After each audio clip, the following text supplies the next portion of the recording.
Like two girls gossiping. Just chatting. Yeah, chatting about crazy people. And crimes.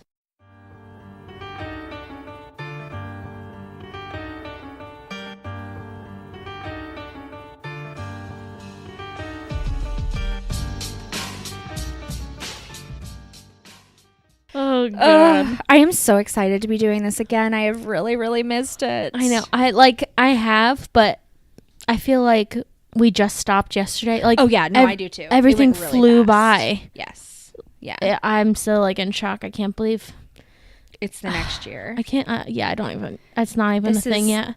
A big event. This will be a big year in America's history, I'm predicting. Yeah? Yeah, because we'll impeach another president, and Wow. this time we'll like throw him in jail. That's my hope. Yeah. Those are my dreams. Those are my hopes. That was actually my New Year's That's in my resolution. dream journal. Right. My New Year's resolution was to like live through the year and watch Trump thrown in prison. Live through the year. Well, I'd hope so. I hope to survive. I hope to survive long enough to see our president jailed, get all the things that are coming to him. No. Okay, so Yes. we should probably get this party started. Take it away.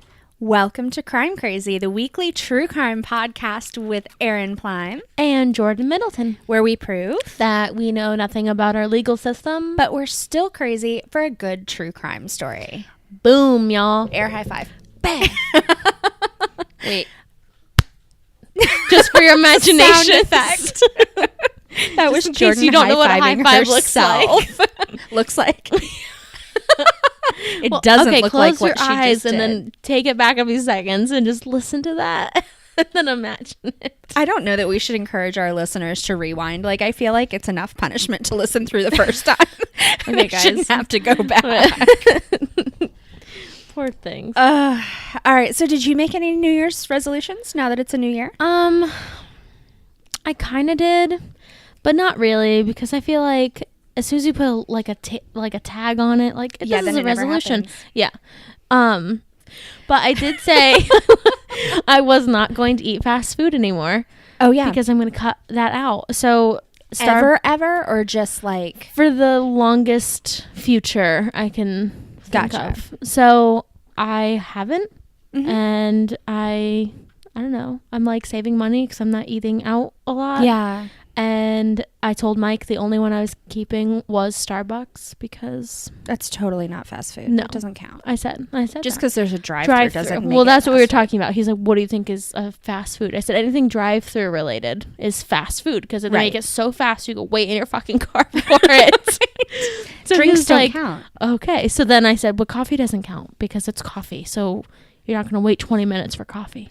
Right. So Right. we decided Well, that one was fine. Yeah. No. Yeah. Drinks, I would think, don't count. So I've been doing that, and then I've just been eating more vegetables, like actual vegetables. Actual, as opposed to. Because I know you're going to be like, a potato's not a vegetable.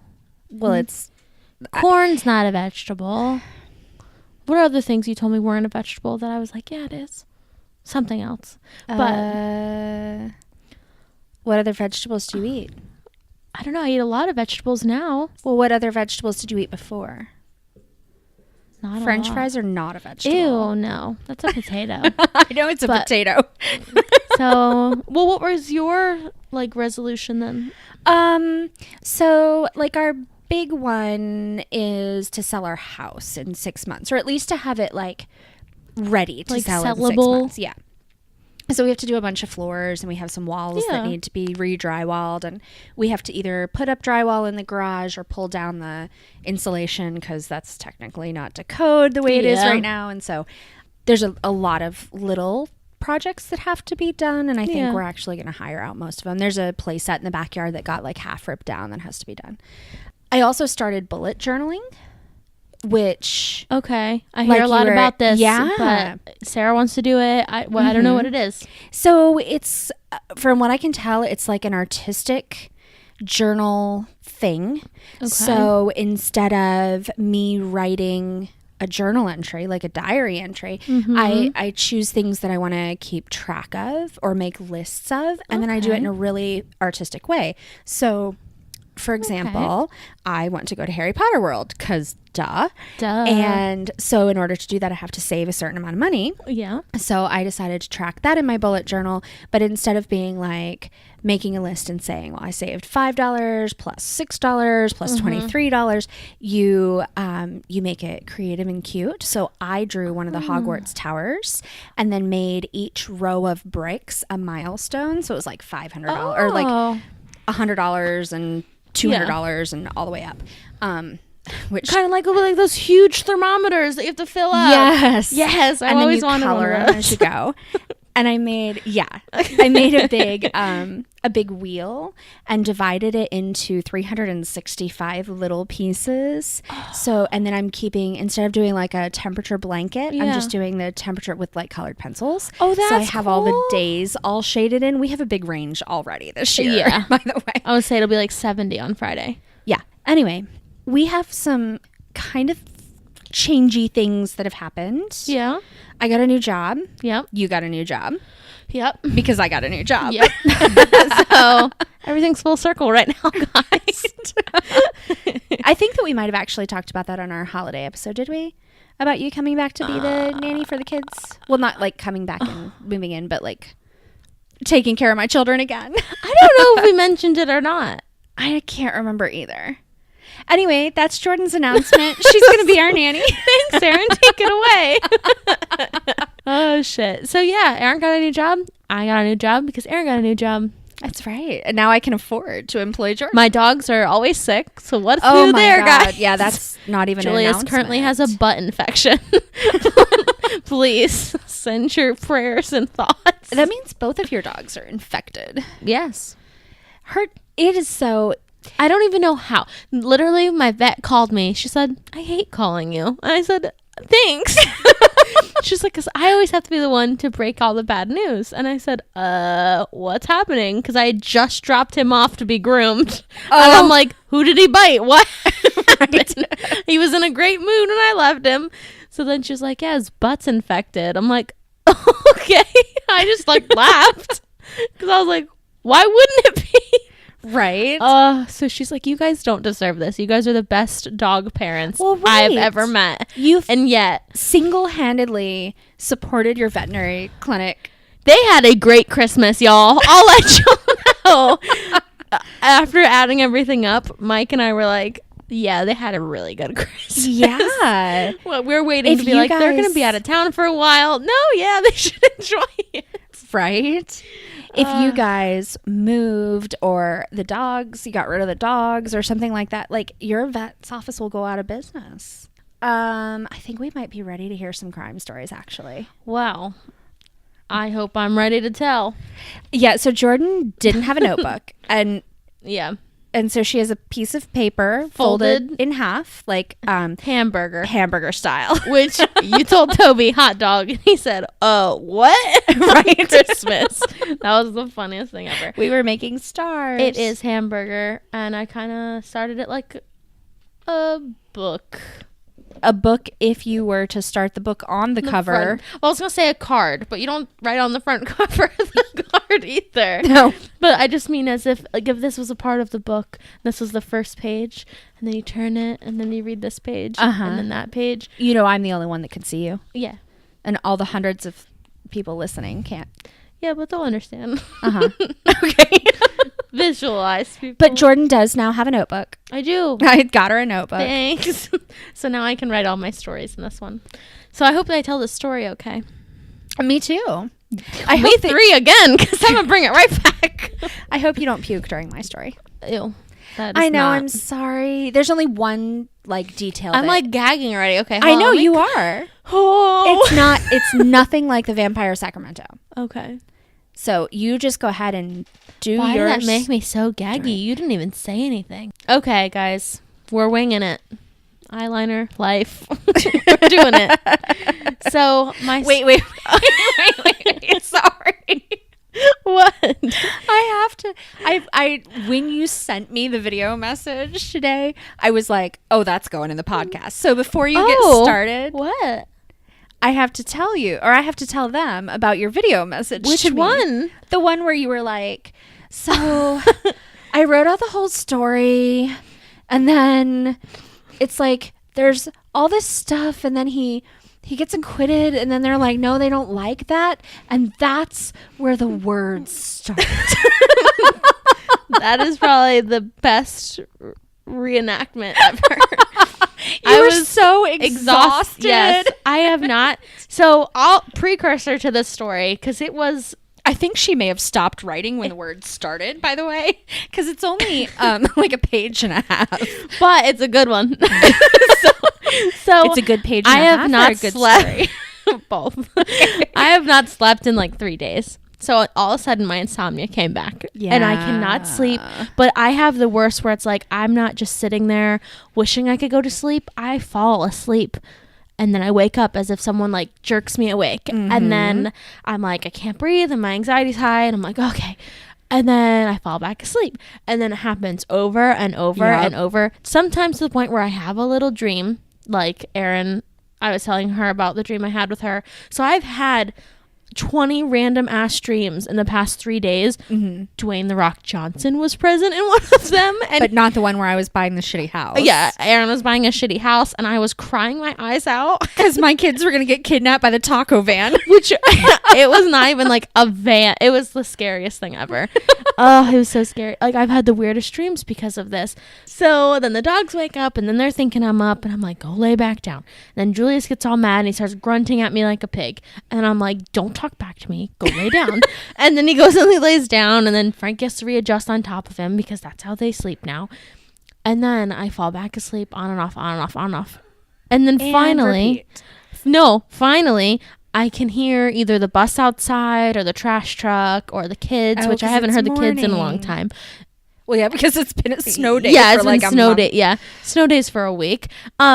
And then Julius is like, oh, then that must mean it's time to get up. So then he comes up and wakes me up just when I'm like getting a really deep sleep. Yeah. And then I just cry. I just lay there and cry and cry. And then Mike's like, what's wrong with you? And I'm like, I'm losing my mind. I'm like super cranky and upset and emotional. Right. So the insomnia drove me to figure and find this story. Oh, right. You said it was related to your life. Okay, I was wondering where this story was going other than But when the words happened, it was because the only article I could really find that had a lot of stuff in it, you could tell it was some person's something that they just wanted to look and sound really, really smart. Oh, no. And I was like, why are you saying all these words? Oh. I was getting so mad. And I was like, why? So everything sounded and looked more complicated, and then all of a sudden my brain was like, and then it was gone. Did you write any of the words down? No, I was like, no, guys. I mean, not the smart sounding words, but did you stop writing when the words happened? Yes, because then it was just like drama, and then I don't like all the court stuff. I'm like, I don't care about the little really things. Relevant to the story. No, I have the crime down, which then I decided, you know what, that's good enough. Mine actually didn't go into a whole lot We're of not detail a about law part. We don't know that. We say it in our fucking slogan. So I got the crime because that's what our podcast is about. Is it a crazy crime? Oh, it is. Okay, then I'm ready. And this is probably one I'm going to do one day. That is actually like our cardinal rule. I know. But guys, I can't lie to you. So, okay, if this is a violent crime, I'm not going to cut the mic off. I'm going to leave it recording while I run away. Just in case. If you hear me screaming, it apply to you if I like specifically match this, like the crime. It wouldn't apply to you. Oh God. Okay, go ahead. I'll explain later. Okay, guys, ready? I'm ready. Why am I waiting for a response? Our bad guy, which he's not even a bad guy. I'm leveling with him right now. His name is Kenneth James Parks, and at the time, he was 23 years old. That's younger than me right now. Okay. So that means I have 2 whole years on him to snap. Well, then no, you're past your date. You can't anymore. It's only for people like 23 and younger. 23, of course it's 23. 23 was the worst year of mine because I hate the number 23. So of course. Right. We've talked about that yes. before. Yeah. So of course it would happen, 23. But anyway, he's from Canada. Go fucking figure. He goes crazy because everyone's so nice all the time. They can't hold it in anymore. They snap. which is like me. No outlet. Which is me. I'm so nice all the time. I think this is your outlet right here. Yeah. This podcast is your outlet. So he was from the Toronto area. He was married. He had a new baby. Oh, insomnia. I'm seeing the theme. But he suffered from insomnia. It was actually just called There Was a Baby. Also, right? But he had this since he was like a little kid. So he's had it kind of his whole life. So we'll get there. We'll get there. He also had extremely high anxiety. Well, duh. But also because he was unemployed. And instead of being like a good dad and husband, he was betting all this money that they didn't actually have on like horse races and bullshit like that. Yeah. And of course, he wasn't really making anything back. And then on top of that, the reason he was unemployed is because he stole turkey to make the tacos. Guys, I'm so losing it. He stole the talkie. He stole $32,000. Holy shit. From his employer, which was like a electric company. That's a ton of money. So of course when they found out, they were like, well, you're fired. Go home, eh? So I say a lot, so yeah, that was I'm really like leveling with him right now. Right. I mean, I wasn't fired for stealing that much money. I've never been fired. But I'm glad that you like fixed that statement because it sounded like I wasn't fired for stealing that much money. Oh. No, that's funny. I've never been fired. But, just she got away with all of her theft. Yeah. Oh man, that's funny. But so then they went to court time for you to be fired. Oh yeah. I'm not gonna fire you. I need you to watch my kids. I think your kids would be upset. They'd be like, "What the hell?" So I don't know. He had like some court thing about that. Obviously, he had to like give the money back, and I'm sure there was some sort of arrangement. Right. But those were some words I didn't care about. So I wanted to get to the good stuff. So, guys, I really tried to make this like a good story. So now I'm gonna get into the thick of things. In May 1987, someone was born. Well, you were born already, but you know what I mean. I was 5. Alive. Someone was having a birthday. Yay. Someone was not. True. So one early morning, I'm talking about like middle of the night, but I hate saying that because it was actually early morning. So like 3. Yeah, maybe around 3. Okay. Kenneth, he got up from the couch. He had fallen asleep there watching TV. He put on his shoes. He grabbed his keys. He left out the door. He left the door wide open. Was he awake? Got in the car. He drove 14 miles. Oh. To his in-laws' house. Oh. He got there. He went in their garage. He grabbed a tire iron and a kitchen knife and went upstairs to their bedroom. So this is like a lot. Just soak it all in. Okay. Drink it up. I have a question. Please all save questions to the end. Thank you. So I tried to sound official. Yeah, but you said it in the wrong order. Yep. So he got there, and of course his mother-in-law and father-in-law are asleep, and he instantly tried strangling his father-in-law. Holy shit. So he just about did it, but he kind of like switched focus, I guess, and went to the mother-in-law, and before he was all the way dead. Yeah, and smashed her with the tire iron. Oh my gosh. In the head, so she had like brain bleeding and stuff, and then stabbed her 6 times with the kitchen knife. Oh. And then stabbed her in the heart and killed her. Oh gosh. And then he did stab the father-in-law, but the father-in-law lived. Yeah. So I guess he didn't stab him in the heart. Right. So then he went out into the hallway, and he was like, so in his mother-in-law and father-in-law's house, they still had kids at home because he had married their like oldest daughter. Right. So the 2 teenage girls that still lived at home heard him in the hallway, and they like told the police, well, he was making these noises like an animal, like grunting. Oh. And then he just stopped and he got silent. And then it was a few minutes, and then he started again, and then he left. So I was like, oh my God, that would scare the shit out of me. Yeah. Like any of that would scare me. But that alone, like that's Yeah. like the silent part would freak me out. Yeah. I'm like, I don't know where he is. So then he left that house and he walked into a police station around 4:45 a.m. That's why I said maybe around 3. Like, okay. you Yeah, know, depending on how long it takes to do that to people. Yeah. And was just like, I don't know what happened. I think I killed someone. I don't know. It might be my mother-in-law. Barbara Woods was her name.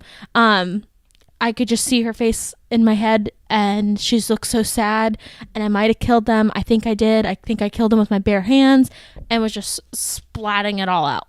Was he like covered in blood? He would have been covered in oh blood. yeah, like he was like, this is what I think I did. I don't know. I don't know what happened. This is what I'm seeing in my head. I think I killed someone. Oh my gosh. He was freaking out. So the police were like taking his report down, obviously, because they're like, okay, you're confessing a huge murder and you have blood all over you. Right. The blood really helped like seal it. Well, on top of that, his tendons in his hands were all cut. Like his own hands, and it was like the flexi tendons. Yeah. They were all sliced on both of his hands. Both of his hands. So from what like pulling the knife out? So okay, so I heard 2 different things. But I'm thinking if you're stabbing and then trying to yank it back out, maybe you slip and you cut your hands. Well, and I don't know. I was trying to imagine. Is his defense that he was sleepwalking? So he was sleepwalking. That was like the big thing. So then, if you're not real conscious about what you're doing. So that was the biggest thing in his first trial because he was sleepwalking. He had this, okay, I don't remember how to pronounce it. Parasomnia? No, well, yeah, that's what they kept calling it. But it was this thing about the kitchen knife and how when he was pulling it out, that's how he felt no pain. Dissociative analgesia. I don't know how to say it. Analgesia? Maybe, yeah. Yeah, because an analgesic is like it numbs the pain. Yeah, so I put the definition because I didn't know what it was. It was a pain blocker without painkillers. Right. So it can occur from states of shock or high distress or sleepwalking because you're not connected mentally, whatever. So I was like, holy shit, this guy like slices hands like, oh my God. Clear through. So, well, and that makes, I could see how he would do it. It makes sense how that would happen even if you were awake because it would be slippery. Oh, yeah. Very quickly. Especially if she was still alive. So she's actively bleeding. Yeah. And he got her in the heart and then stabbed the father-in-law. Then that definitely was. Yeah. So, and the father-in-law lived, which, not gonna lie, most of this time I'm reading it, I thought they both died. Yeah. So after this huge examination of the whole case, because claiming sleepwalking is not as easily said as done, you know what I mean? Like, you can't just be like, well, I was just asleep. So that was, I was reading that and I was like, if people did that more often, I don't know, I would be like, I don't believe you, but I believe this guy. I don't know. Right. So after reading everything, I was like starting to believe him more. So they did all these sleep tests and EEGs. Yeah. And I had to like say that right. I was going to say like an EKG or whatever the other one is. EKG was the heart one. Heart, yeah. So EEG. And then they did a bunch of like psychological tests and they showed that he has abnormal brain functions when he was asleep. Mm-hmm. And even in the sleep test, it showed him sleep talking and walking and what was the other one? Like a night terror type of thing. Oh, yeah. So they... Like sleep paralysis? I hate that. I have that. Yeah. Do you have the old woman sitting on your feet? What? That's like apparently the number one vision that people with sleep paralysis have is they wake up, but their body's not awake yet and they see an old woman sitting on their feet. Oh my God, no.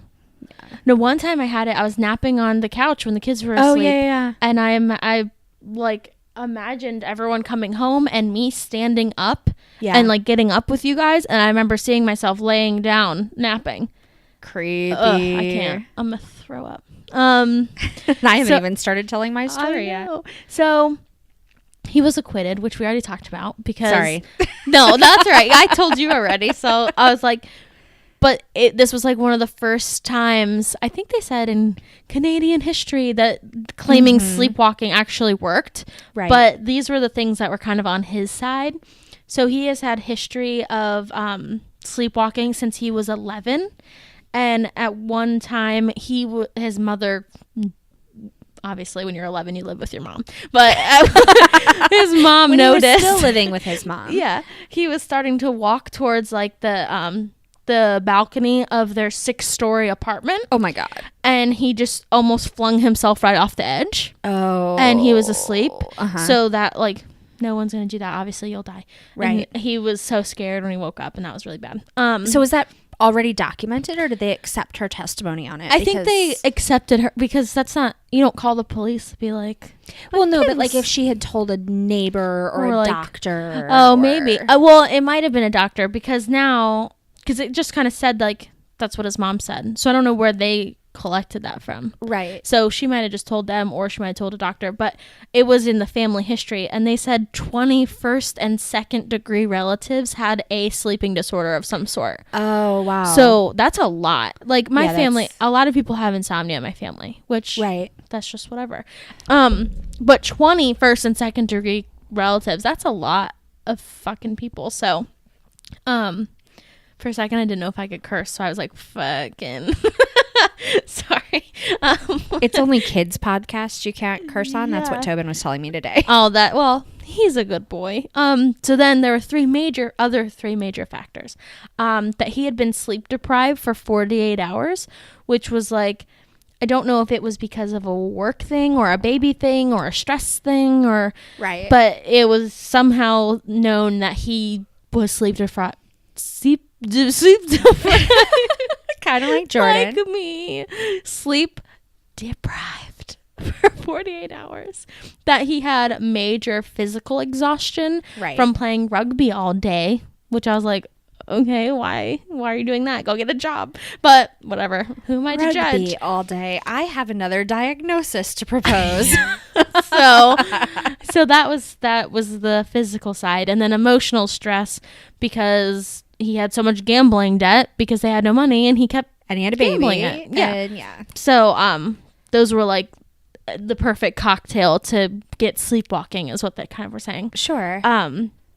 But they're thinking that, like, because they were kind of like, what was the motive of going to the in-laws' house? Because I guess his wife, so their oldest daughter... This was going to be my question earlier. What? Was the motive? Was there bad blood between him and the in-laws? No, not at all. The oldest daughter that he ended up meeting was a runaway. And she was like... No, I'm not going back. And he convinced her to go back to the family. And then through time, then they ended up falling in love and wanting to get married. So then the parents were like, well, yeah, you gave us our daughter back. Like, you're already a son to us. Like, you know, kind of like so much love. And the mom loved him so much because he was like a really big guy, like tall, big guy. So she always called him her gentle giant and stuff like that. And they had a perfect relationship. And oh my gosh, when shit started hitting the fan for him, he was like, I guess, not visiting them as much because he was worried that they were gonna abandon him and like, you're not doing well, so we don't want to be around you. And which that didn't seem like the case from what everything was saying. They took their daughter back after she ran away. So he was worried that they were gonna like disown him or something. But I think he really cared what they thought. So he didn't want to disappoint them. Yeah. So, but there was nothing bad there. They're thinking in his head when he semi woke up for sleepwalking, or however you want to say that, he had plans to go there the next day. So in his head, it might have been that time to go. And then he was thinking, well, these aren't these people. They're trying to hurt someone. Like, you know, they don't know some what sort of paranoia. Yeah, they don't know exactly what triggered him. But could he have been? He drove 14 miles. Yeah. That's insane. But when you're sleepwalking, you're not asleep. It's just different parts of your brain are turned on. And that's a muscle memory thing to do. Yeah. So you can do that. Because I think my brother sleepwalk. I sleep talk. I know that. And I move in my sleep a lot. Like my boss / childhood friend, sleep talks. Yes. And walks. She yelled at us one time. She's mean. Yep. Sarah and I were like, we're out of here. She was mad about something. I think it had to do with the color yellow. I don't know. Yeah, when she fell asleep on the couch watching Yes. TV. Yep. No, that pops into my head too. Yep. I got in late to a hotel in San Francisco, and I needed to get something from her for work the next day that I had to have that night. It was a t-shirt. And when I texted her, she's like, well, I'm gonna lie down, just like come knock on my door, this is my room number at the hotel. And so I knew that she had gotten to sleep. And then when I called her, I could tell that she wasn't, and I was so scared to knock on her door. I was like, if she's not awake and I wake her up, she's not gonna wake up, she's just gonna get mean. I sleep talk, but Mike will ask me, what does this mean? And I'm like, well, and I'll say something and I'm like, I have no idea. What does that mean? He's like, I don't know. He kept saying it. I'm like, oh, I have no idea. Like that's a totally different person. Right. So, but I know sometimes in my dreams, if like it's really active dream or I'm like fighting my way out of something, like I'll start punching or kicking. I'm like, does that wake you up? Sometimes, but not all the time. Because sometimes Mike's like, I'm like, oh my God, I've been hit. I'm like, oops, sorry. But, yeah, so I don't know, I guess. Oh, I was saying my brother, I think he might have had sleepwalking because I feel like I heard a story about him doing like sleep eating because that's another big disorder thing. And I feel like I remember someone saying that he went downstairs and he just started like making sandwiches and just started eating them and he was asleep. You must have told me that story before because that sounds really familiar to me. So I was like, so I guess we do have sleep disorders in my family. Right. So I know, maybe genetic. I know insomnia, but 1 out of 10 people have sex in their sleep. What? Yep. 1 out of 10 people with a sleeping disorder? I think so. I mean, it can't just be random people. Not everyone has a sleeping disorder. I'm fairly certain I've never had sex in my sleep, and if I have, I'm really not happy about that. Yeah, that's kind of creepy. I feel like your partner's a little culpable in that case. It reminds me, do you remember when I was obsessed with Desperate Housewives? Yes. She was trying to convince her husband that she had sex insomnia, that she would like seduce people in her sleep because she thought she was found out that she was cheating on him. So she I can't. I'm sorry. Because she was like acting asleep and he went to sleep. And then she starts like coming on to him. And he was just like, what are you doing? Like, Gabriella, wake up. And she's like, oh, where am I? Oh my gosh. And she acted all coy. Like, oh my God, I can't believe this happened again. I was like, holy shit. That's like some next level shit to get. Yeah, that's a lot. That's like a lot of planning. Oh, it was funny. Sorry. Back on track. But anyway, y'all know the end. He was acquitted.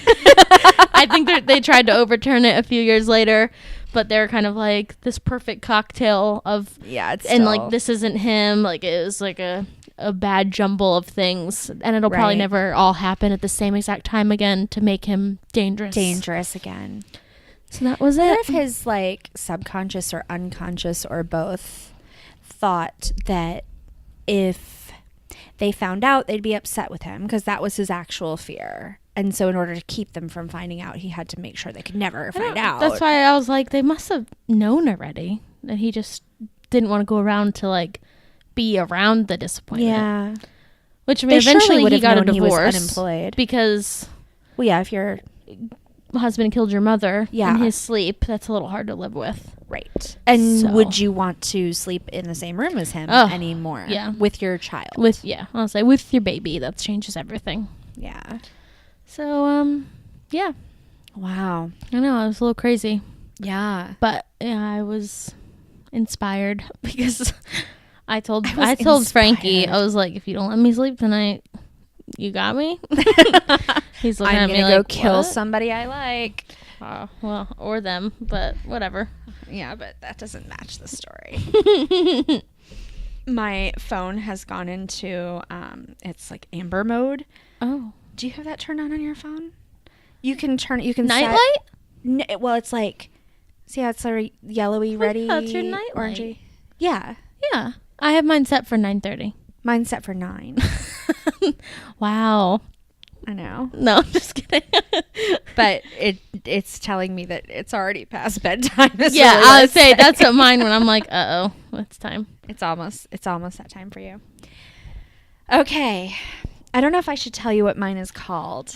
I'm like not ready for this. I need to like, what is it when you could just take a part of your brain and then like put it in a box in the corner? Compartmentalize. I need to do that.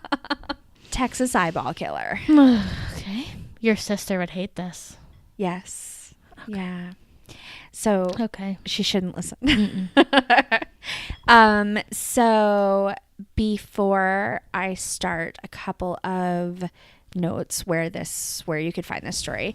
I think My Favorite Murder did an episode on it like a million years ago, one of their earlier episodes. Okay. Or like they mentioned it in an episode. I feel like I've heard it on there. Also, there's a Criminal Minds episode. Oh. Yep. Where Criminal Minds. they talk about it. In fact, it might even be one of the cases. Oh. It's either one of the cases or it's one of the things that Reed brings up when they're talking about another Sometimes case. they take a case and they just switch a few little subjects about it and then they're like, here's our case. Yeah. So. But I think they referenced it by name. Okay. So, I don't know. Then it also was on like an episode of Autopsy and a bunch of other things, and there have been books written about it. So it's a very like so when we were talking earlier about which we haven't talked about yet, but like some of our episode plans for the future. Yeah. I was like, well, that's what I did this time. So yeah. Here we go. All right. So anyway, so you can imagine like the gory detail is going to be about eyeballs. But I'm gonna really limit it, and we're actually gonna talk more about people. Okay, because this is a really interesting case. There are some very interesting characters in it. Okay. And like good guy versus bad guy is a little unclear in certain spots. So here we go. Okay. We're going to dive in. Okay. December 13th, 1990 in Dallas, Texas. These kids are walking through a really bad part of town in Oak Cliff. And they're walking down a street and they see what they think is a mannequin in the road, like just laying face up in the road. And her shirt is pulled up, I think covering parts of her face. And she's mostly nude and just laying there face up in the road. And they go over and it's not a mannequin. It's a body. Wow. She is 33-year-old Mary Lou Pratt. Mm-hmm. They don't immediately identify her. They first find out that she's a young white woman with dark hair who is mostly nude, who's been shot in the back of the head. Ooh. And has blood on her face and her shirt. And they suspect that she was raped and all that. Anyway, then they identify her. She's Mary Lou Pratt. She's a sex worker. Oh. And so they take her back and they're doing the autopsy and they are going to check on like the condition of her eyes and that kind of thing. And they open up her eyelids, which were closed, and nothing there. That's sad. Yes. So her eyes had actually been removed. They weren't like mutilated, like nobody stuck their thumb in and pried it out. They were like surgically removed. And then the eyelids were closed back over it, and the person had to have taken it with them. There wasn't any remains of like the eye tissue at all. Okay. Just like the socket. I know what that looks like. Okay, well that's upsetting. Yeah. Oh, well no, it's not as upsetting. Well, I mean, it's kind of upsetting because it's gross looking. But yeah, I know what that looks like. It's a very strange thing. Yeah. Mm-hmm. Well, so, okay, my thought with that was I have not seen any dead people ever, except for one dead person who was on an autopsy table, actually. You've never seen a dead person at like a funeral or anything? I really have not been to very many funerals. Dang. I was at my great-grandmother's, but no, actually, I guess she was there. I guess I did see her. That's a lie, but I was 14. It was a really long time ago. Yeah. And then I was at my grandpa's, but he had passed away quite a while before that. And so he'd already been cremated, and just the services, because it was around a holiday, so the services were later. And that's it. Wow. I've been to a couple other funerals, but nobody was there. I mean, no dead people were. I've seen a lot of dead people compared to you. Yeah. Well, so really the only one that I've seen up close and personal, other than my great grandmother, maybe, depending on whether or not I'm remembering that correctly, is the woman that was at the medical center when we went on that horrible field trip, and my lab partner was like, let's take the thing off her face. Can I do that? And they were like, well, I guess so. And then she did, and it was awful. Yeah. But wouldn't the eyes, all of that is to say, wouldn't you be able to tell if somebody didn't have eyes? If I close my eyes, They go, you can see my eye shape. Yeah. If I didn't have eyeballs. But so then my next thought was, maybe when you're dead, it's just kind of sunk in. And oh yeah, maybe. Okay, no. So when you're dead, your eyes are still eyes because they haven't dehydrated to nothing. Do you know what I mean? Like, it even takes, if you've been, because the last dead person I saw, yeah, obviously they're posed. right, Unless they put something in their in the eyes, eyes, which I feel their like eyes maybe are they rounded. do. Ew. Okay. Recorded now. When I die, do not put anything in my eyes. I want to look exactly how I look. Just let me lay there. I would like to be cremated. I'd like my eyes to be open. And you can find a super flattering picture of me and post that. You want your eyes to be open. So I can stare at everyone. That's saying goodbye to me. Nope, not gonna happen. That'd be good. Okay, so moving on. Oh, and I can't answer that question because my cousin never had eyes, so his eyelids aren't actually there, so he doesn't blink. That because he is, by doesn't the have way, why you know eyes. what it looks Yeah, like. yeah. I figured that out, but then it occurred to me that no one else would No, know and that. I But then figured you that. didn't say anything. Well, then, because we started talking about other things, but no, so he doesn't have eyelids, so it's just kind of like eyelashes and eyelashes. Oh, he doesn't have eyelids. No, well, because he doesn't have eyes. So I didn't realize that. I thought just the eye tissue hadn't formed. No, so it's just like a little socket, and then eyelash and Interesting. eyelash, and then that's it. So you can kind of see the little stem where your eye would connect, Right. but just So it's like that's it. partially formed. It just didn't. Like, I don't even know if you could see the stem anymore. When he was younger, you could see it. Right. When he was a little baby. Interesting. Yeah. And also sad. Yeah. All right. So then months later, let's see, January, a month later, Oh, okay. a sex worker in the same area in Oak Cliff, came forward. Her name was Veronica. I love that name. I Yeah. always have. Well, she was alive, so she lives.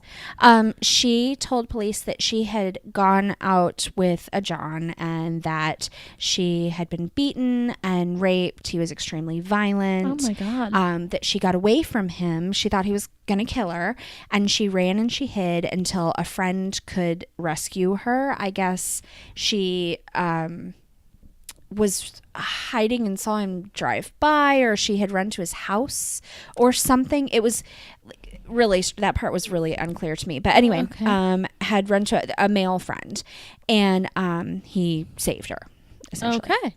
And the police couldn't really do anything about it, and they were kind of like, well, yeah, you work in a really violent part of town, Yeah. and you're a sex worker in this really violent part of town, like, really sorry that happened to you. Yeah. It's a high risk situation. And you don't know who the guy is, so there's not anything that we can do about it. So so the police officers that she talked to, they actually knew her from working on the streets. Like, that was their area to They patrol, just- and yeah. they just knew her. Came and, across her before. yeah, and I think pretty regularly, enough to talk to, and probably had arrested her several times and that kind of thing. So they knew, like, it wasn't a date or whatever else. So then several days later, they see her in a blue truck with a guy, and they're like, oh my God, that's him. I don't know why they thought that was him. That seems like a really dumb conclusion to come to. Yeah. But they try to arrest him, and she's like, no, this is the guy that saved me. And so they're like, okay, well, let's take his name and all that. So they take his license, and he goes by the name Speedy, but like Spee, capital Dee, Speedy. What is he, a DJ? I don't know. DJs are the only people who can capitalize whatever letter they want and misspell their names. Just so they look at his address, they take his information down, they like file this and that's away. the one that saved her. This is the one she says saved her. And it was a blue truck that they were in, if that matters. So his address is on El Dorado Avenue. I thought that was fun. I like that. Yeah. All right. So then a month later, so February of 1991, they find another body. Oh, no. This time it's Susan Peterson. She's 27. She is also a sex worker. She's also white. She is also mostly naked with her shirt pulled up. She has also been shot in the head, this time in the top of her head, the back of her head, and through her left breast. Oh, my gosh. And she's been dumped in South Dallas. And sure enough, they take her in and they're doing the autopsy and no eyeballs. And they have also been removed surgically. And they said, a couple things of note. They were so well removed. Like, it was so well done that even her eyelids didn't have any marks or cuts or anything on them. And also they noticed there was no blood. Like, they hadn't bled. So it was post-mortem. Right. Which it would have to be to do it that carefully. They'd have to either be unconscious or dead. Like, there's no a struggling person that would never happen. Yeah. But at least it was post-mortem, right? But the eyes are gone. So we The other thing of great significance is that when they were checking like police reports, they discovered that 2 days before she died, Peterson had spoken to a police officer and said that she knew, or she thought she knew, who Pratt's killer was, Mary Lou Pratt's killer was. Oh. And she had not identified a person, but it was like the intention for her to come in and tell them at some point. Probably because she was also a sex worker and didn't trust the police and whatever else. But now she was dead. Yeah. And presumably by the same person, unless there's like some magical eye removing school that everybody has been going to. Nope. So the press names this killer, which they now have decided is a serial killer, or at least a serial criminal, the Dallas Ripper, after Jack the Ripper, for removing all the organs with surgical been precision. Something way blah, blah, more blah. clever than that. Yeah, but I think that evokes enough like fear, but also intrigue. Yeah. And it's pop culture-y enough that people would know I guess what it was. But yes, no, it's not. The eyeball killer is not any more clever, but at least more descriptive. Yeah. It's like, what is he ripping? Right. Okay, so there were 2 months between the first and second murders. And so police at this point were thinking, well, we know he's going to do it again. Like, we know he's out there and it's the same person and blah, blah, blah. They hadn't really connected the Veronica case with it yet. Oh. Like, that was in their files already, and chronologically that's where it fell, but they weren't really interested in it at all. That was sort of a one-off kind of thing. And they figured that they probably had like 2 months because it was 2 months between the first and second kill. So Yeah. even though we now know timeline wise, it was 1 month. Yeah. So they weren't so concerned. They were banking on it. Yeah, they thought they had a little more time. They also had built a profile, and they said, we're really sure that it's a white male between the ages of blah, blah. It's always a white male between the ages of blah, blah, blah, blah. But they said, he will attack and kill only white sex workers because rape is one of those crimes that people tend to stick to racial profiles. That was his type and whatever else. So they did not immediately identify his next victim as his victim because Shirley Williams on March 18th, 1991, when she was found, was black. So they didn't. And they were like, well, it can't be her. Ugh. So she was a part-time sex worker, and I don't know part-time what else, but presumably that means that she had some other profession that whatever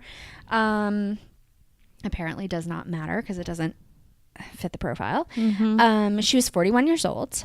she had also been shot through the top of her head and in the face. The other thing that made her really different, other than her race, and that she was a little older than the other victims, but not a ton, is that her face was all messed up. She'd been punched in the nose and it was broken, and she had bruises, and like one of her eye sockets may have been cracked or really severely bruised. But as the medical examiner is like looking over the body before it gets moved, he's like, just on a whim, let me just see. And sure enough, no eyes. However, her eyes were not removed with such precision. It was much more like hurriedly done. And they found a piece of an X-Acto knife in her eye socket where it had broken. Yes. X-Acto knives scare me. Yeah, I have a scar from one. I think I have one too now, because I don't know what I was doing, but then I just all of a sudden decided to slice my entire finger. Yeah. It was right before Halloween, right? Me? Oh, yeah. Yeah. Yeah. I don't remember what you were doing either, but if we listen to our podcast episodes, we could figure it out. Wasn't it your thumb? Oh. It was your thumb, because you had the big old bandage on it and you couldn't write your podcasting notes. It's your right thumb. It's my right thumb. I have another that cut that was on the tip of my finger that was there forever. That is still there, and it's a scar, and it's like I feel like I cut the nerves because it hurts still. So there that goes. But anyway, sorry, continue as I try to find a scar. I love that. Like, I know where it is. Yeah, I have no idea where it is. She's looking at the wrong fingers on the wrong hands. Anyway, so they tie this one to the same killer again, and they have now less of a profile because it's so unusual for a rapist to cross race lines. But is it just an opportunity thing? Because that's a high risk. It is. So.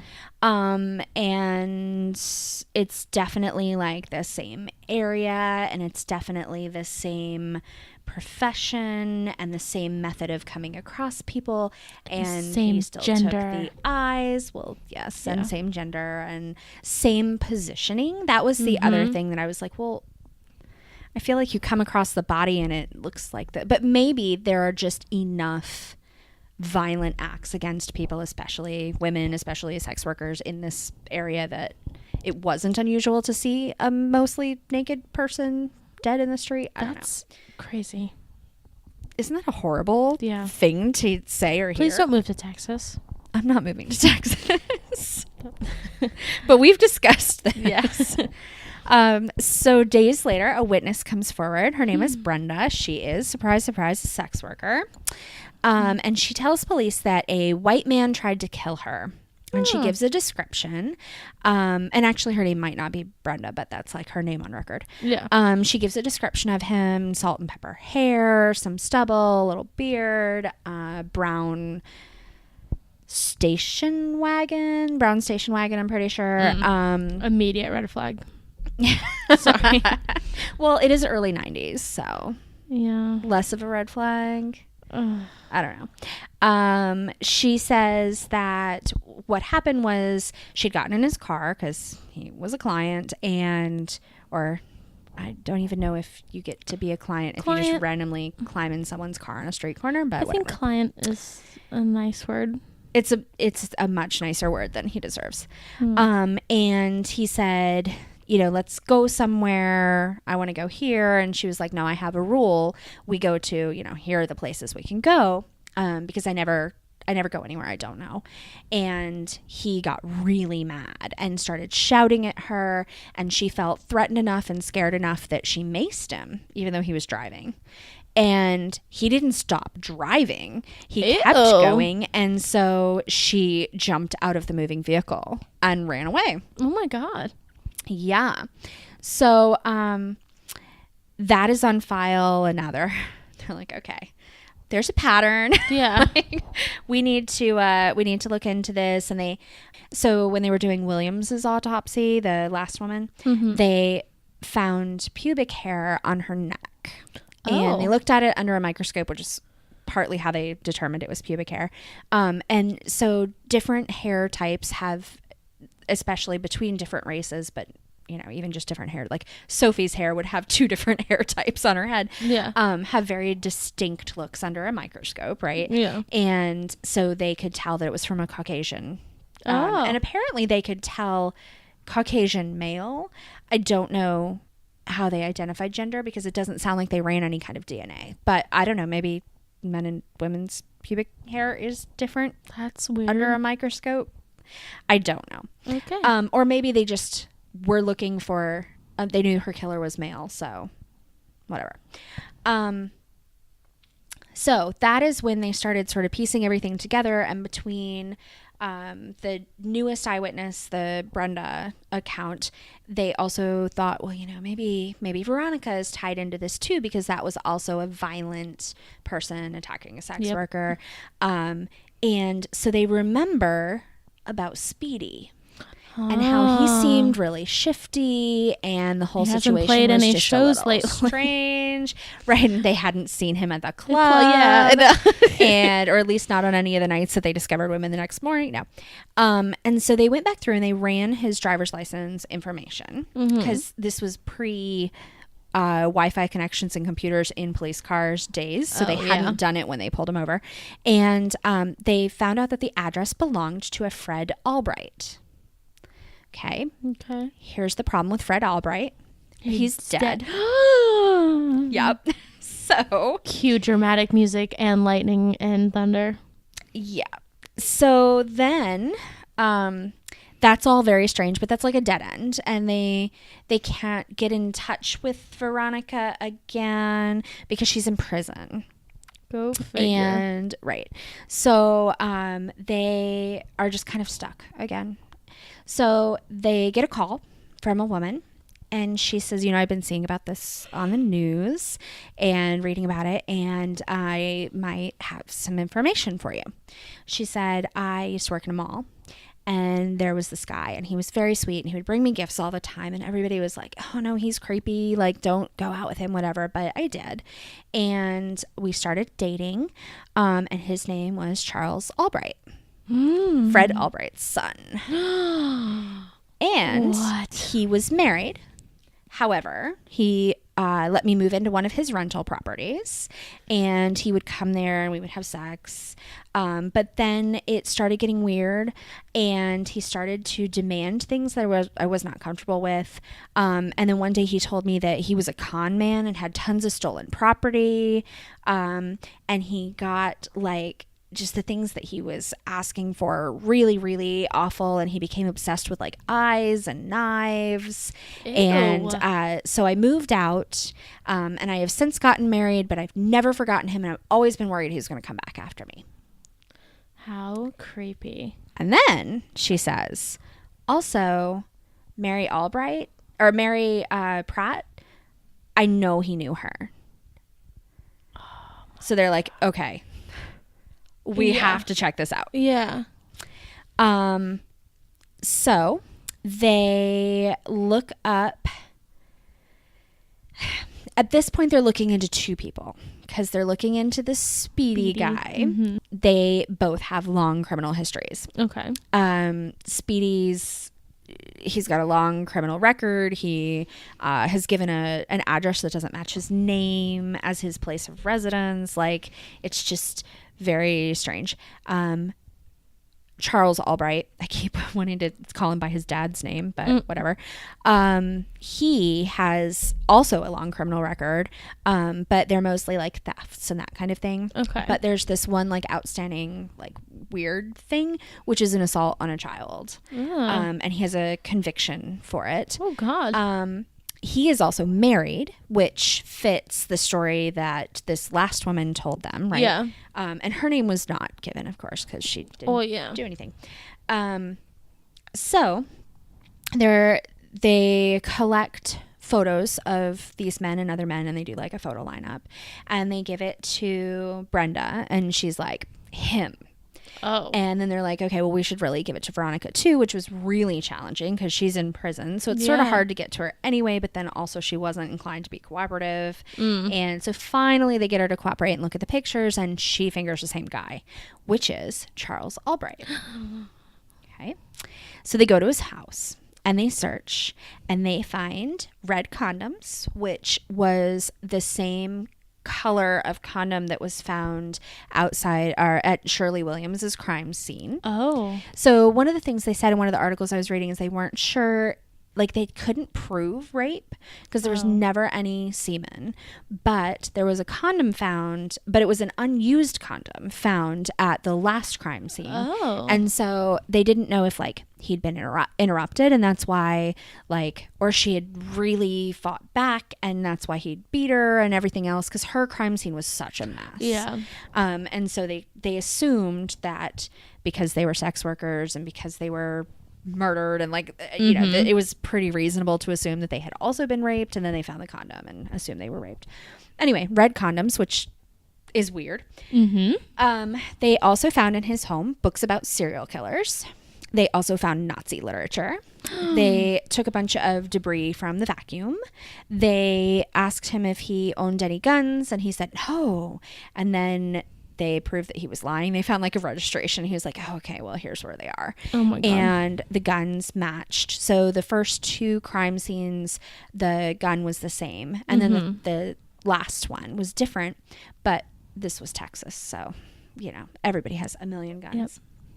They looked in one of his other properties because he owned a bunch of properties, or at least like his father did, and now he was in charge of them. Oh. And they found X-Acto knives in one of the other properties.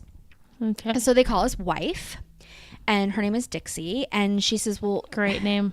yeah, he was in bed with me all of these nights. Like, it can't be him. There's no way. She said he is employed. He has a paper route he goes to early in the morning, but every one of these nights he was definitely with me. And this just doesn't fit him at all. He's the like, nicest Dixie, guy. How much is he paying you? Because we'll double it. Right.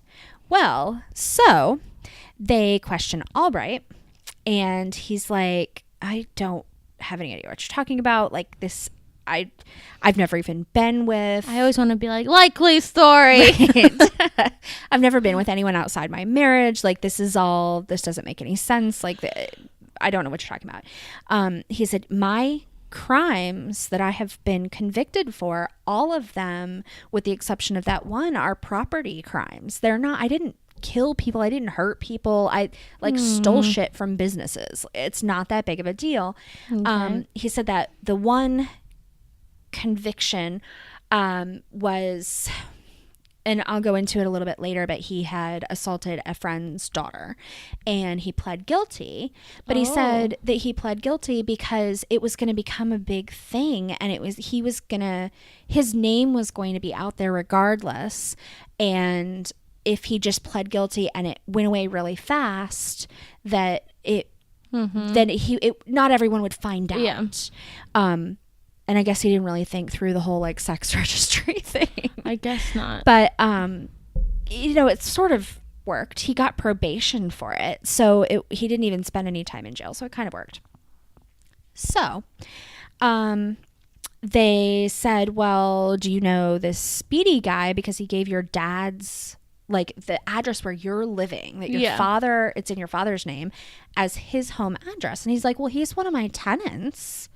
Like, he rents a house from me, but he doesn't live at my house. He lives at a different property. I don't know why he would have given you this address. Like, that's just weird. So weird. Right. So, they question Speedy, and he says that he he doesn't know anything about the crimes. He didn't do anything. He doesn't know Charles Albright, except because he rents from him. But he is absolutely 100% positive that the man he rescued Veronica from was not Charles Albright. It was this Latino man that he had never seen before. Okay. Yeah. So the police decide Albright is really the better suspect, that Speedy is not smart enough and not skilled enough to have pulled off these crimes. What a insult, but yeah, like dumb luck. Right. Like, dang, I'm not smart enough to be the bad guy. Right. I'm not smart enough to be a murderer. So they arrest Albright. And then they learn all about his history. So I'm going to tell you about his history. Okay. And my story is going on forever. I'm going to have to edit the hell out of this. But it's so fascinating. So here is the surprisingly sad story of Charles Albright. He was adopted from an orphan. They called it an orphan house. So it was like a group home. Okay. Dell and Fred adopted him. Dell and Fred Albright. Dell was immediately wore the pants in the family, the mom. Mm-hmm. She was a very strict elementary school teacher. People described her as like overprotective, and like very caring. She wanted him to be safe, and she wanted him to be like the best person that he could be, but she never showed any affection to him. Okay. It was like she was cold but overprotective. She also was definitely abusive, like mentally and physically abusive to him, but in weird ways. So he got in trouble when he was really little, so she locked him in a dark room, like when he was like really little, like Sophie's age little. Yeah. She was just terrified that he would touch dog poop and get polio and die, which is weird. And so she made him go to the hospital and like visit people or like look at people who had polio and were like in the iron lungs. And oh my God. Yeah, and was like, if you touch dog poop, you'll get polio and you'll spend the rest of your life here. And it's like, but that doesn't even make medical sense. Ugh. But what else did she do to him? Oh, she would dress him up. This was the really weird thing. She would dress him up in girls' clothes and give him a doll to play with, which that made no sense. Like, where does that fit? Like, all I can think is she must have just been kind of crazy. But the other thing that she would do is just, even if she wasn't dressing him as a girl, she would just change his clothes all the time because she didn't want him to have any dirt on him. Like, that was not okay. She tutored and tutored and tutored, decided he had to be like ahead of the game, and made him skip 2 grades. Holy shit. As a kid, skip 2 grades, like before high school. No, it's not. As a teenager, because he lives in Texas, he was given a gun as a present, and he used it to shoot and kill small animals. Oh, which is like serial killer 101. Yeah, I would say that's just the first red flag. But then he would bring him home to his mother, who was so afraid that he might touch dog shit that she made him go to the hospital, but apparently was totally cool with small dead animals. Ew. Because he told her he wanted to be a taxidermist. And so she helped him learn how to like stuff them. Ew. But she was super, super cheap, right? And so when you do taxidermy, like everything comes from the animal except like whatever you're filling it with, and the eyeballs. And those are glass. She wasn't going to spend any money on glass, so they sewed buttons on them instead. I remember this Criminal Mind episode now, but my grandparents also used to do that, taxidermy, but not with button eyes. No, like the real deal. Ugh. I don't get that at all. So around the age of like 11, 12, 13, somewhere in there, he started stealing stuff. When he was 13, he was arrested for aggravated assault.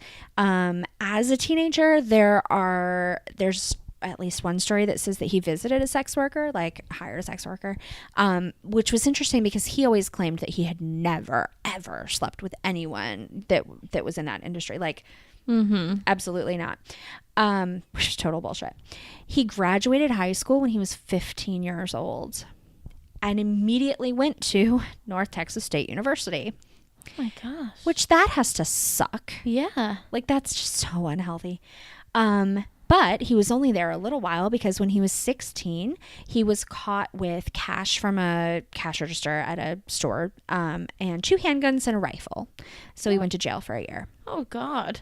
He got out of jail and he was like, okay, I'm going to turn everything around and be this really great guy, and enrolled in Arkansas State Teacher College in pre-med. Like, this just all adds up, right? And he did really well in any of the subjects that he really liked in school. But on the other subjects, he just wasn't willing to put forth any effort, even though he was plenty smart enough for it. And so he would steal tests or like buy tests off of other classmates. He had a girlfriend that for some reason had keys or had access to keys for like teachers' rooms and offices and stuff. And he would go in and change his grades. Oh my God. His like official academic record. He bragged about all kinds of things to his friends, especially the number of women that he slept with, and they never believed him. And he was also weird. So one sort of instance that is relevant can't talk because now it's almost 10 is he had a roommate, and his roommate was dating this girl with these really pretty almond-shaped eyes. And then they broke up because that's what happens when you're in college. And he threw out all the pictures of them together, and he got pictures of him with his new girlfriend. Okay. And then he came home one day, and all of these pictures of him with his new girlfriend that he had like maybe hanging on a bulletin board or whatever, somebody, and Charles, had cut out pictures from magazines and other places of almond-shaped eyes, like the original girlfriend, and glued them on the eyes of the girlfriend in the new girlfriend in the pictures. And then he also had like eyes and pictures of eyes in his room, like on the ceiling and stuff, right? Which, of course, in hindsight, we're like, oh, that's really not okay. At the time, I'd be like, are you in the Illuminati? Right. Well, all I'm thinking is like schizophrenia. Like that's the thing with schizophrenia is like eyes. But apparently it really didn't concern anybody. Like everybody was like, yeah, that's really weird, but he's kind of weird like that. So it just wasn't that out of the norm. So shortly after that, he is found with stolen items again, and he gets expelled. He's a keeper. He is. He's expelled, and the article I was reading was like, but apparently that didn't faze him because he just printed himself a bachelor's degree and a master's degree. He printed it out? He was just like, oh, yeah, I have these. So, I mean, these are still like early internet days. If you had the degrees and it was printed on nice paper with like a seal, like you could totally pass that off. Yeah. Especially if you were to go Xerox it and then be like, well, here's a copy of my diploma, my degree. So he married his college girlfriend who thought he had these degrees. She became a teacher. He got a bunch of jobs because he couldn't keep a job. But it was fine because he did really well at all of his jobs. And so he'd just go get another one. He would lie about his credentials. He would lie about his degrees and his qualifications and his past experience and all of that. He passed fake checks. He would get caught and fired. Like, especially this one time he was a teacher and he got caught being not qualified to be a teacher. They fired him. But he was super charming, and every time he broke the law, he just sort of talked his way out of it and got probation and never is like got Frank in trouble for Abagnale anything.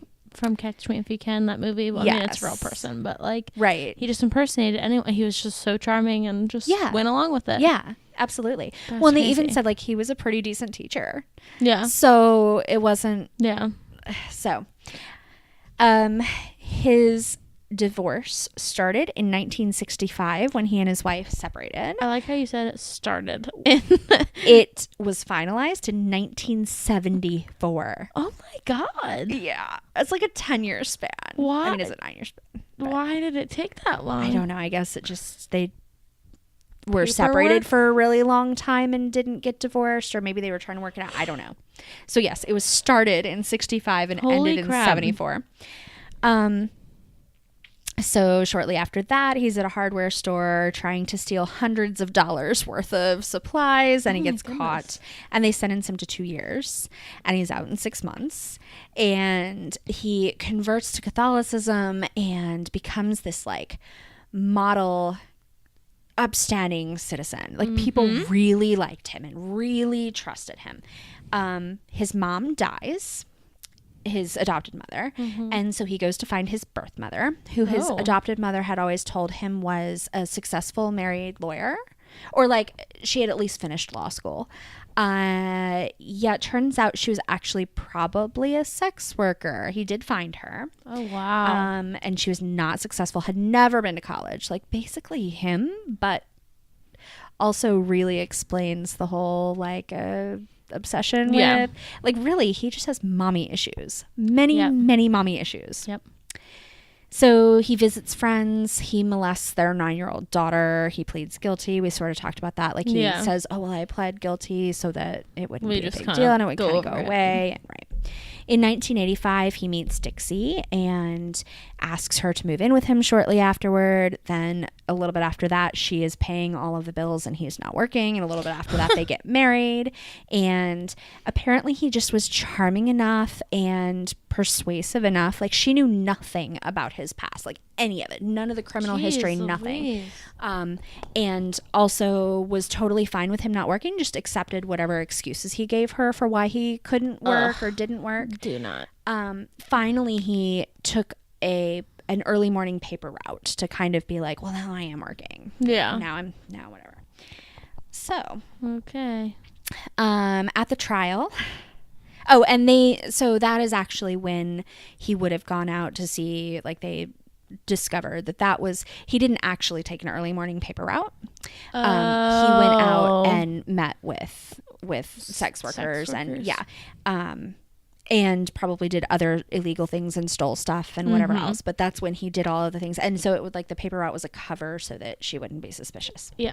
Because when they interviewed her and she was like, no, he was in bed with me every night, he would never do this. She really believed that. And she was obviously naive. Yeah. But also didn't have any cause to believe any My intuition is so high. I would know. My gut is so strong about some things that it, like, makes me physically sick until I listen to it. Yeah. Like, I would just know. I'd be like, paper out? No, you're not doing a paper out. I would just know. You would, yeah. I was talking about this earlier today. You are actually hooking up with people you're paying for sex and then murdering them and cutting out their eyes with a scalpel. I just know it. That would be me. And I'd be like, yep, and then your significant other would be like, you're fucking crazy. And they would leave. I'd be like, bet. I watch a lot of Criminal Minds. So at trial, the prosecution brings out the fact that when they were going through the vacuum cleaner, that they found hair from more than one of his victims, like head hair, but and between that and his criminal history and the condoms and the eyewitness accounts and his, like, super creepy history, they convicted him and they sentenced him to 5 years to life.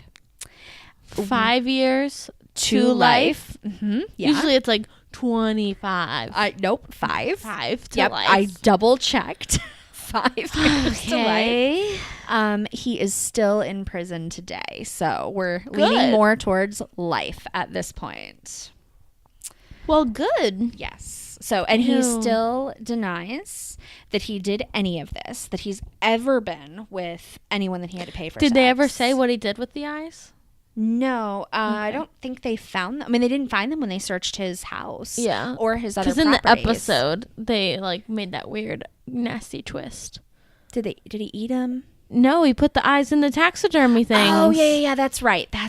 Yeah, no, that was not. I don't think he was still doing taxidermy as an adult. I think that was just his, like, one of his things that sort of backed up the, like, the eye obsession. You have a problem with eyes. You have a problem with women. You have a problem with women who are also sex workers. You just like your mother. Right. You have all these other issues.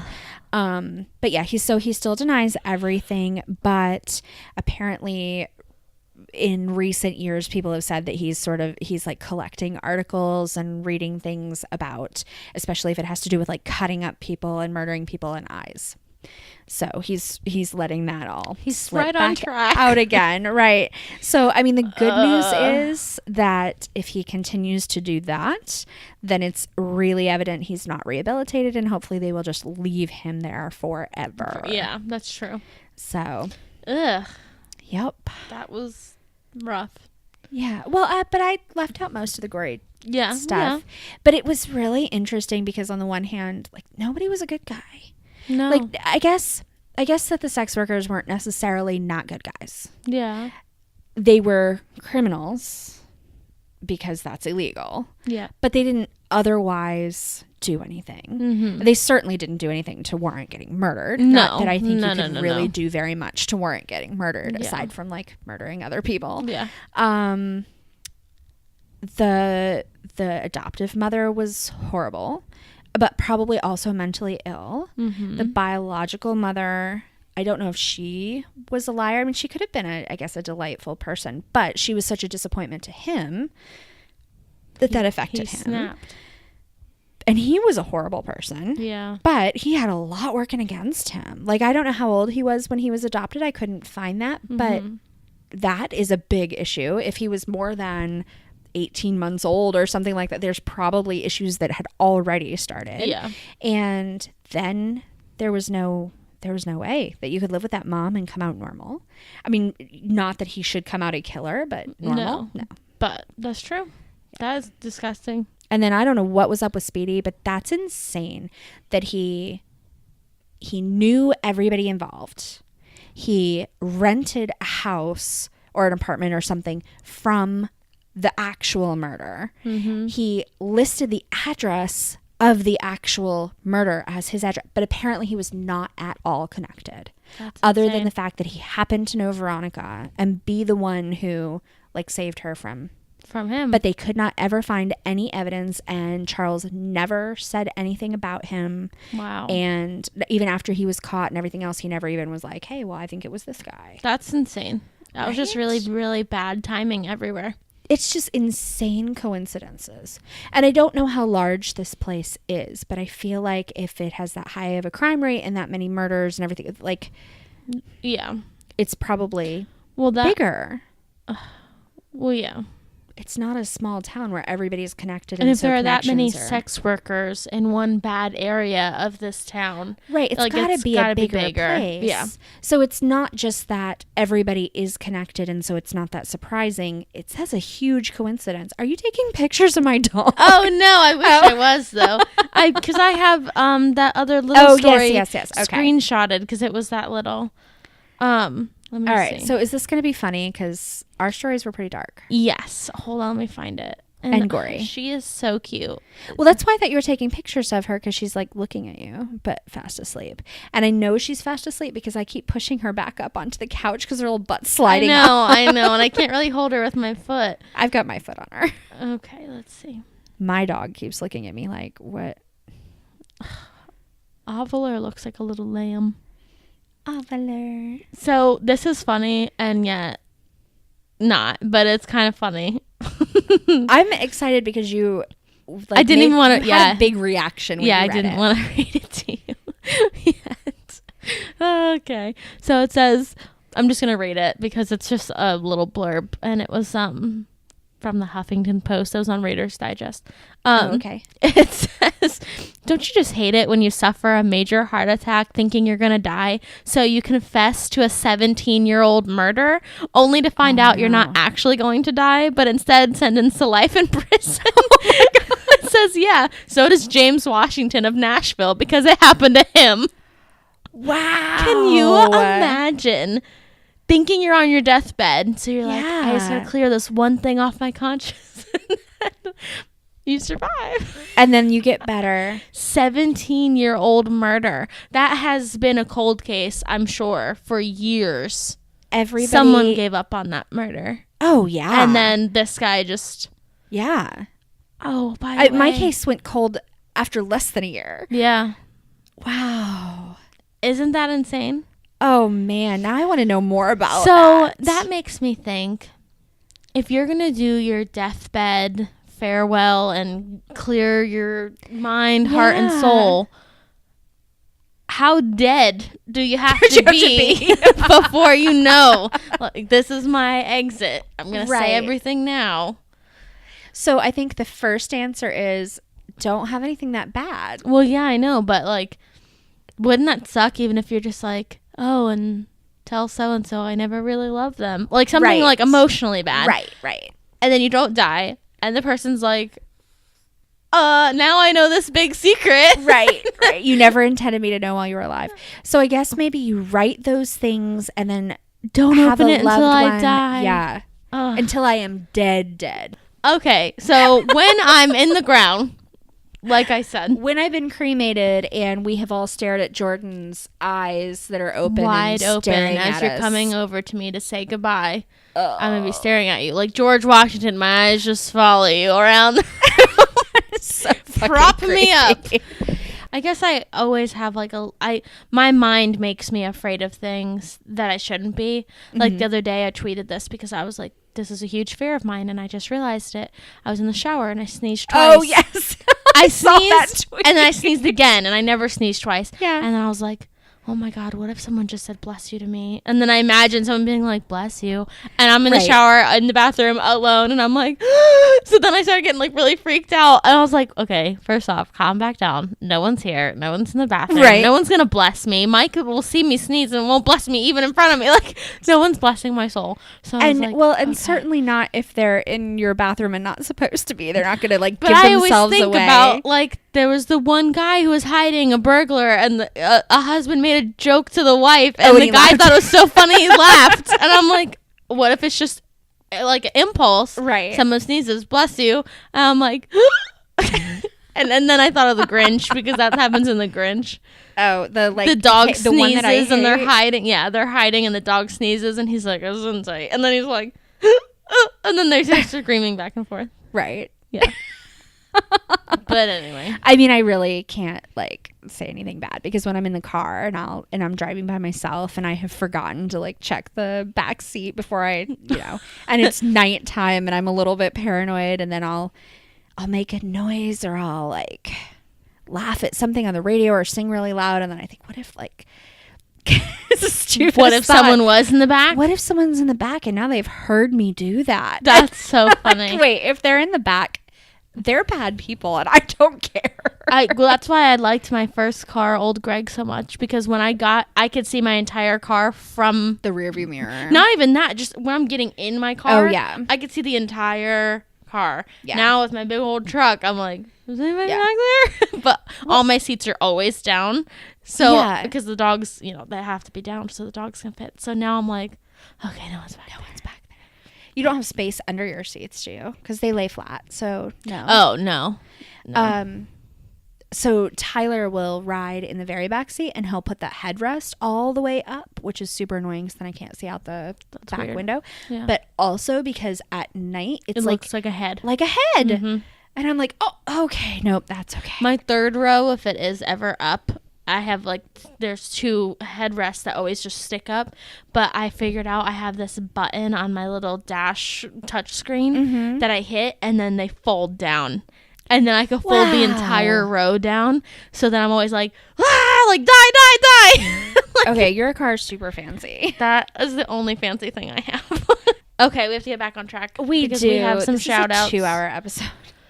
Sorry. We do have some shout outs, but we have been gone so long, and so some of these are old. That's true. I have a couple of Patreon ones, and you I have a review. So my Patreon ones are we've announced this one before, but I'm gonna announce it again because she left for a little bit and now she's back. So welcome back, Nikki Zarnecki. Which maybe I'm saying her name wrong, and that's why I'm just kidding. No, oh my God. I was like, what do you mean? No, I think that's really how you say it. I like but anyway, it. so we are super excited to have you back, and thank you so much for supporting us. Yes. And then our new one is Rebecca Manners, who is also a Patreon supporter Yes. now. So both of you can expect some fun stuff headed your way. Yes. And speaking of fun stuff for Patreon supporters, we sent out the exclusive Patreon episode. Oh, yeah. So if you are interested in that, it's if you donate more than $5 or more, so $5 or $10 are the two tiers that we have. I mean, I guess you could donate as much as you would like, but Yeah. we capped it at $10. Anyway, that you can get the extra episode. Yeah. Bloopers. I have made significant progress Oh, really? on that. I have, but it's not done. Well, But it is there. It's getting there. And so we sent the one out, so I feel pretty accomplished. can I get like a pre-listen to this blooper reel before we go sending it out? Because I feel like it's going to be a bunch of stuff that makes me sound so dumb. That's a yes. That's a yes in Erin life. But it is now. Oh, I'd say Erin didn't think of that, but really Jordan never listens to the episodes after I Erin do. edits them. I do now. Oh, okay. I do. I promise. You have listened to some recently because you've mentioned things. Yes. So I don't make you sound dumb. No, but now if you do the bloopers, because 90% of it is me being dumb, and that's why we cut it out. 90% of it is super off topic. And then there's a bunch of stuff where my kids interrupt us. And what else is on there? Well, I don't know. Let me pre-listen. Okay. Okay, cool. When it's in a state that it can be pre-listened to. At the moment, it's like 10 hours long, so I have to cut it down a little bit. Oh my God. A little Well, bit? okay, so it's 10 hours. It's not all bloopers, though. It's also okay. got, like, I have to cut the stories out and all that. Right. Anyway, go ahead. Do yours. Okay, so let's see. This one is a podcast review. And A super nice one. yes. Even though they were Am like, I reading it? no, you don't have to read it. Okay. So thank you. It was on iTunes. Thank you to capital YHHTY because I don't know how to pronounce that, but I enjoyed saying those letters. And you're from New Zealand, which I think is I was going to say, great. and it's cool that you're from New Zealand. Yes. Thank you for your review. It was very nice, and I'm glad you're enjoying listening to us. Yes. And we have some like promo swaps and different podcast things. There was Forgotten News podcast. Yep. Did a special holiday like January shout 1st out thing. Yeah. And we recorded a very poorly recorded but cute message from us We and tried. Tobin. Oh, And yeah. we were on their podcast or on his podcast, and you did some stuff for my shortlisted buddy Brian Williams. Yeah. And so you're going to be on some of his podcasts. Yeah. Our interview with which one of his does you recorded all those things. Which one of his he has a million podcasts. Isn't it just the Tin Pod? Is it the Tin Pod Radio? I thought think it was just a is. classic I think it podcast. is. Yeah. Yeah. So he does so. interviews between chapters, and because it's like it's not an audiobook, but it essentially becomes an audiobook. Yeah. And then between chapters he does interviews, and he interviewed us, and I it's an interesting compilation because there's so many he had so many technical issues and sound issues with our interview that we recorded it a million years ago, but it only just came out because he had to edit so much. So but still, that was super awesome. I don't know anything else. The only other thing that we talked about saying it all was that we have a bunch of special episodes planned. Yeah. But one specific one that we kind of have concrete plans for. We just need our guest. We have a special guest who's requesting this type of episode. Yes. And he wants to be on it. Yes. So he's the one planning it. We just need to get him. But yeah, so that'll be, do we want to say what it is? What the topic is? Or the general theme? Should we say it or should we say it like next week? Like a little, everyone should guess. Oh, that would be fun. Yeah. All right. Well, so there's one person who's not allowed to guess, but Aw. I'm not sure he listens. He just wants to be a guest. I have a lot of friends who want to just be guests and they don't listen. Like they have listened occasionally, but they don't really listen. Right. I'm like, okay. Right. But well, and actually I lied about that because we have another guest that we have also promised could come on and do a story, which we had talked about before. My friend Christy. Oh, because she wanted to do yes. the story that I did a small summary of, but didn't actually Get cover. into the depths of it. Right. What about That's true. the Russian dolls? I forgot about that. So yeah, and then we had a guest request that you told me about today. Yeah. So I think this might be like a season of special guests. Sporadic guests. Right. That would be fun. Well, that means we really need ideas about what stuff you want us to cover. And we definitely need guesses about what you think next week's right announcement will be. Yes. Like what kind of episode theme it'll be. All right. Okay. So that was so much fun, and I'm so glad that we're back. Yeah. And now we have to pick a new day to record and do some more research. I think our days are always going to be new days. Crazy. I think so yeah. too. But we'll figure it out. So anything that you want to end with? Okay, guys. You've made it this far. It's not that hard. We're coming up on a year. Right? We're not that far from a year. No. So I think it's safe to say you are not allowed at this point. Like, do not enter this territory. Says the girl who was like, this is the crime I'm going to commit. A murder in my sleep. Because of my insomnia and anxiety. Duh. I don't. Not a good excuse. No. But do not, because if I'm not allowed to, you're not allowed to end up on next week's episode. Or any other episode. Ever. But do have a great week. Yes. And we will be back next Tuesday. See you later. Bye.